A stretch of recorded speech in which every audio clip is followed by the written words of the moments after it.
Hi, I'm Heidi Petty, and I'm here with Dr. Dean Kelch, and we are going to present on the Save the Crockett Waterfront project. We've been working with a really great team of individuals, and a lot has happened since the beginning of this great event, Hack the Bay Delta, and we're very appreciative for all the help that we've received. So I'll start by telling you where our project is. It's just west of I-80 under the Carquinez Bridge in the town of Crockett. So if you know the dead fish, or this bridge to Vallejo, that's where it is. So when we started this, we had some goals for the project. And so those were, one, we were looking for science and technology experts in creating public green spaces. Design, ecological designers with an interest in ecosystem enhancement. Business people with inroads to grants and private funding. And community leaders and those passionate about raising awareness of our project locally. So basically, we have changed these goals now over time. We have met some people and created a really good team.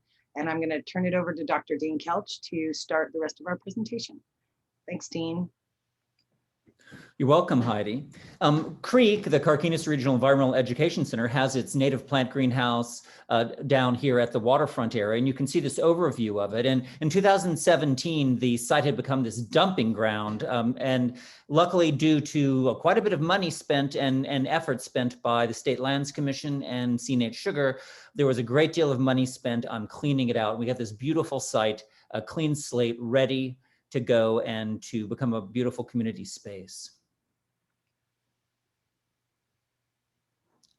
We convened the crew, the Carquinez Recover the Waterfront Committee in late 2017, and we started having a series of public meetings. They were very well attended, that members of the community, they came in and said what they would like to have from a community space down there, and this resulted in the production of a community vision plan. One of the things that we've recently received funding to actually implement that was part of this plan is a hillside oak, woodland, and native plant area that is sort of an extension of some natural areas further to the south and further to the west, as well as under and around the areas of the Carquinez Bridge, an area that has pollinator plants planted, including a lavender hill that will be a lavender hill super bloom that in May will burst into flower and attract people from all over to come and see this vast display of lavender. Other kind of aspects of the site that we want to put in are for wildlife. One of the things this area is good for is for birds, very nice bird area, and raptor area in particular. They pass through there, and there's usually an osprey or two hanging out and living in the area. So this shows an osprey nesting platform that we plan to install in order to attract some of the native wildlife. There it is, shows one being installed. And another thing that we recently received funding for is to have an outdoor learning center at the Creek Nursery. And this will be, a very nice outdoor space for the kids. And one of the things people have found in studying grade school kids in these days, particularly in the Bay Area, is that many of them don't really get out in nature very much. And so what we're doing is working with the Contra Costa Resource Conservation District to develop a curricula that will encourage kids to learn more about the ecology of the area, both in the classroom and then in a human-mediated outdoor space, which will be this outdoor educational classroom, and then also in an actual wild space, which will take place in the hills around the Carquinez Strait region. Thanks, Dean. So as you can see, we've actually accomplished quite a bit in the month and a half we've been working. It's been kind of a whirlwind for us. And now that we got to the pieces that we started with, we have actually added some new pieces to this project since the beginning. So during California Coastal Cleanup Month this year, although we weren't able to get large groups of volunteers out, we were able to manage to have distance cleanups over time. So different groups came in, like the Carquinez Regional Environmental Education Center. C&H let us use a tractor and one of their workers. The Crockett Striped Bass Club came in and did a heck of a job getting out truckloads of garbage. And so what was left after the state lands cleanup was a beach covered with debris, as you can see here. Well, after we all got out there and did our work, we basically removed most of that trash. So now you can see we have this beautiful beach, and this has allowed us to expand our project site from where we began and look at this in a whole different aspect. So we started talking with community members and taking some suggestions and, sending people down to skip rocks with their kids. And it seemed to be a theme that everybody wanted to really go back to looking at the history from a traditional aspect, and really using the idea of what the original inhabitants of Crockett were and trying to make sure we incorporate that into this important project. So with that said, we started gathering materials, and we have a local man named Sid Jensen who has done a wonderful job of finding these historical records of the Kharkhin peoples and looking at their language, which is considered a lost language, and attempting to translate it enough that we can use it on some of our interpretive panels on the site, which to me is very important because it's a lost history of Crockett. Very, very little is known. So we've also been lucky enough to find some of these native plant lists. And with the help of lovely Dr. Dean Kelch, our local botanist, we're hoping to plant some of these in our restoration and perhaps even be able to make a feast from some of the original traditional food sources.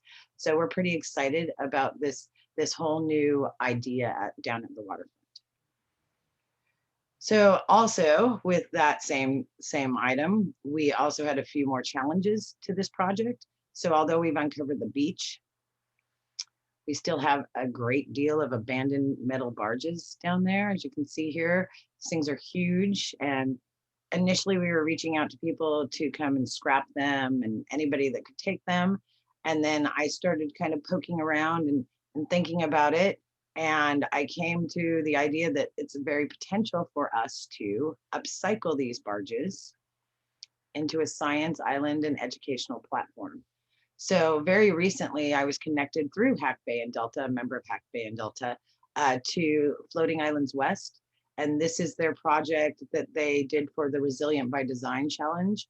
And I've already had a couple conversations with them, and we're very excited about working with them to quite potentially turn what is a disaster sunken in the water into something beautiful and educational. So we're very excited about this new piece to our puzzle.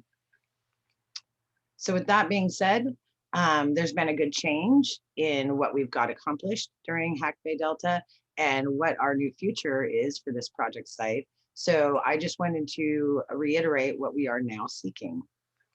So we are seeking partnerships now in floating and or repurposing large barges. So anyone with knowledge of all that would be helpful to this group. Technical assistance on water management, including our bioswales and water gardens up in the hillside planting. We would take all the advice we can. Business people with inroads to private funding. As everyone knows, funding is a major part of all of these. Barges aren't turned into educational centers in a day. We are also really looking forward to working with tribal communities, groups, and organizations with traditional ecological knowledge. We would really like any kind of help and assistance on the planning of our project down at the waterfront to ensure that we're doing it properly and managing it properly, and some help with the plantings, maybe some weavings, things like that. We are also looking for Audubon groups, Audubon societies and scout troops to help with not only our osprey nests, but also with our plantings. We're looking for community members that are passionate about raising local awareness and support for this project. I think it's a very important aspect to have your community involved in the planning, to let them have a voice in what the end result of your project is. And again, we'd like to add another aspect to this, which Dean and I personally have been kind of picking away at ideas for years. We'd like to connect the project to the Bay Trail, or the Bay Water Trail, or the Bay Ridge Trail, or the Carquinez Loop Trail, all of which come together right at our project site. And there's lots of little issues involved, so we can use all the help we can get. Dean, would you like to add anything else at the end of this? Oh, you're muted. think we have our hands full, but I think we have a lot of interesting ideas to move forward with, and I hope people will see a way that they can help us and get involved. Agreed. And I just personally like to thank Hack for Earth for all they have done, all of the other team members for all of their help on this, Methune. There's so many to name. Literally every team has helped us in some way. So thank you very much. And we appreciate you letting us be part of Hack the Bay Delta.